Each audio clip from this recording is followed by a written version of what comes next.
It's your boy, the Christian Imperialist, again today. You get me twice this week. It's been wonderful. But last video we talked about a hypothetical where I took equity from one property that appreciated and split it into two different properties. We haven't quite executed that yet, but it should tell you my mindset that we're looking to expand, which brings us to today. We got an offer accepted. Yeah, boy. All right. So this offer is a duplex. And this is what they listed it for. You ready for this? $275. And put a little dollar sign there because we are in America. They listed it for $275. Tell you what deal I got. You ready for this? Guess how much I paid, or at least how much I offered. We haven't got it closed yet, but here's where we are. I offered $283. What a steal.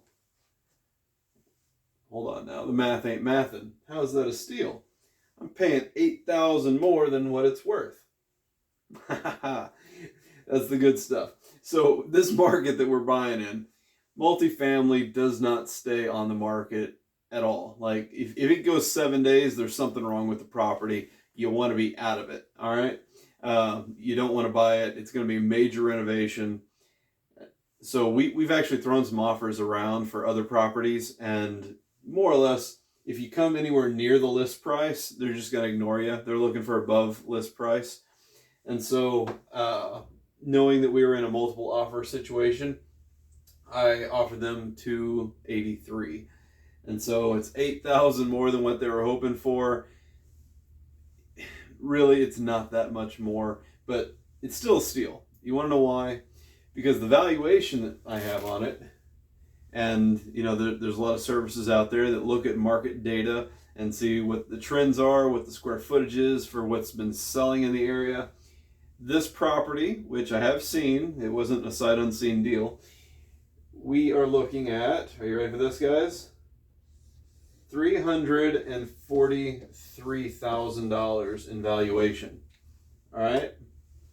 So they have it listed here. They've undervalued it by almost 80K, almost somewhere. It's getting pretty kind of close there. Sorry, 60, 70, somewhere in there.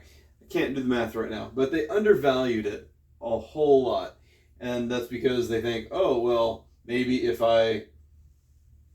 real estate agent says I put it at this level, we'll get multiple offers and we'll get the best. And here's the thing. If you've ever read, what was it, Freakonomics, the idea that real estate agents always sell their houses at a higher rate than their clients. And why is that? Because they operate based upon commission. They don't really need to be waiting around with a listing at this price. So they put the price low, and then they get multiple offers, and then they sell and they get their commission. For them, it's about deal flow, how fast they can turn a listing into a sale. They get paid on sale. And so their entire incentive structure is based upon quick closing. Boom. They list very low. Even if they listed this at like 300, it might have sat for maybe a month. But in this market, they know that they can't wait that long. If any listing sits on the market for more than a week right now, it signals to buyers like tap your brakes or something wrong with it. And this market, man, is crazy. When I got into it about 3 years ago, there was probably, I want to say, about 30 multifamily properties that were available on the MLS. Now, there's some that were off market, but that's neither here nor there. There were about 30. We were able to get a quad, which was nice. And then about a year later, when you go on the MLS, there might be, if you're lucky, you might see 5 multifamily properties. And yeah, so people have been buying up multifamily. It's been driving the prices up. They probably thought this, if they didn't know what they were doing, this might have been what they think market price was. But the 343, that's what the market price really is. And so it was a steal. They signed, we've signed the agreement. Now we just got to get it to close. So at this amount, we need to bring in some amount of cash, probably close to $58,000 in cash to the close table.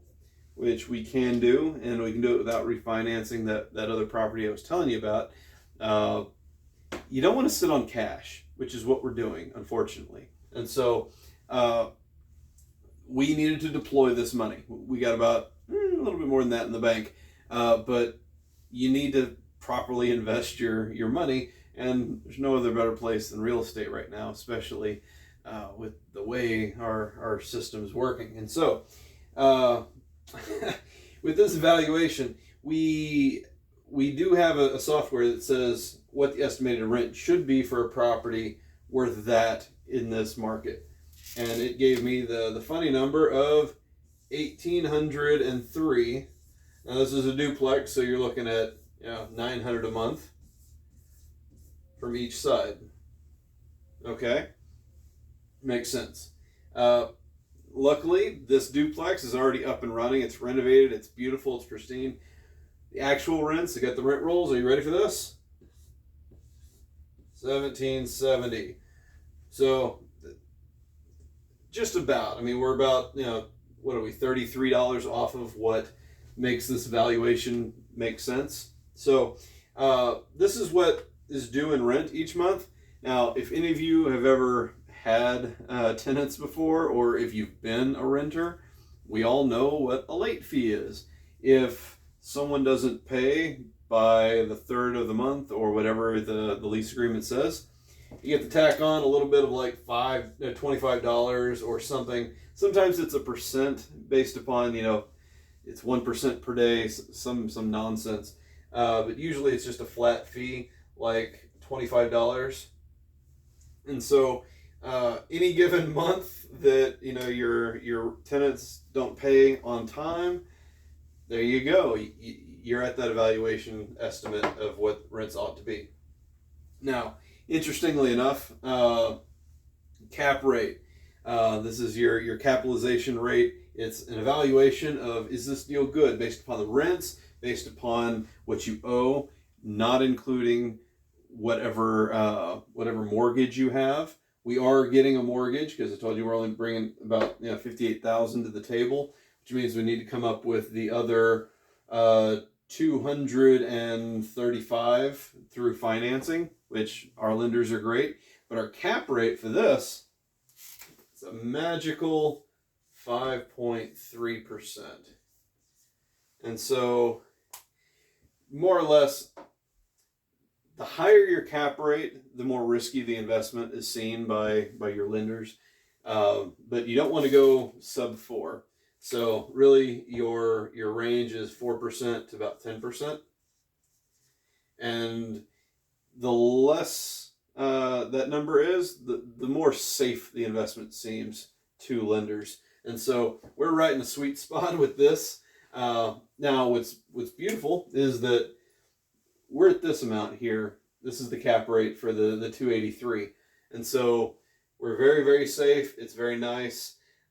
These are long-term tenants. If that when their leases expire, if I want to convert to short-term, maybe furnish the property, get some traveling nurses, or do some Verbo, Airbnb, vacation rental, whatever, we can actually up our actual rents that we see in this market. In the quadplex, they were all long-term tenants, all paying rent.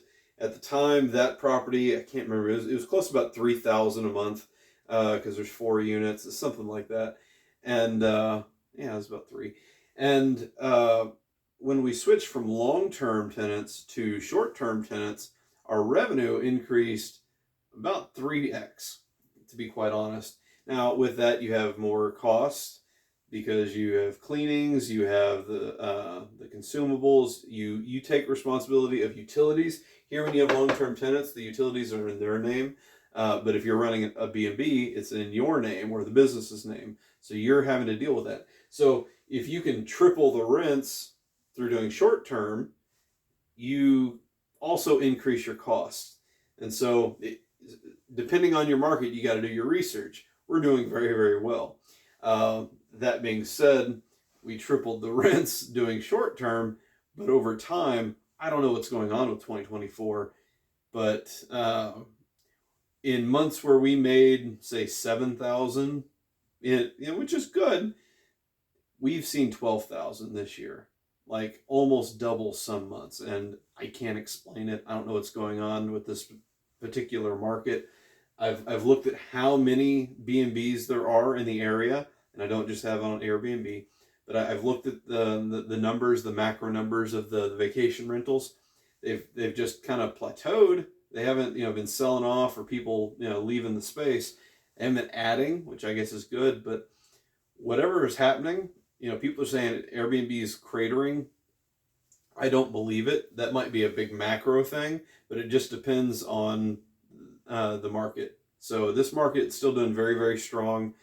People are using it more than ever. My goodness, my occupancy. A lot of people get into this idea, oh, I'm going to buy a house, and if I have, 90% occupancy, I'm going to be making so much money. Darling, no one's making 90% occupancy. You're always going to have turnover and empty space on your calendar. So we're seeing 80, maybe up to like 83% occupancy, and we're doing great. But more often than not, if you're getting into it and you don't know what you're doing, you'd be lucky to keep about 20 to 40% occupancy, depending on the market. Even if you do your research, it's a lot because you're going to have those orphan days on your calendar and everything else. And really, unless you have a supply issue of vacation rentals, you're probably not going to get the occupancy that you're hoping for. And so offer accepted, big news on Friday. Everything is in, and so now we got to do our inspections, our appraisals. I'm really looking forward to it. This is a college town, and so we are very, very close to campus. And so, like I said, it's that valuation right there. I think the seller really missed because, for whatever reason, I might do another video where you might see me do the BRRRR strategy where you buy here, you have this note, and then if your appraisal comes in anywhere near here, you might want to go ahead and get a different note and do a cash out refinance immediately. And if your rents can pay for it, then that's a good deal. Sorry, I'm a little happy. It's Friday. It's a good day. It's always nice when the empire is expanding. So, the Christian Imperialist here, signing off. Have a good weekend, guys.